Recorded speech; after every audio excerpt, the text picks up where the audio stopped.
If you need hope today, this prayer is for you. Lord Jesus, as this Christmas season begins, I wait for you.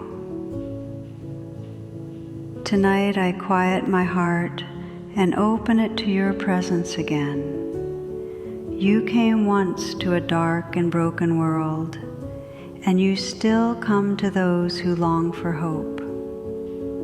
Bring your light into the places where my joy feels dim and my hope feels thin.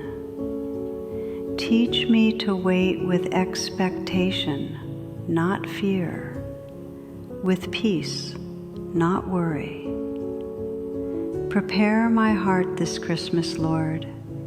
Make room in me for faith, for wonder, for joy, and for you. Come to my heart again, Jesus. Amen. If this prayer touched your heart, tap like and follow for more Christmas prayers. If this prayer touched your heart, tap like and follow for more Christmas prayers.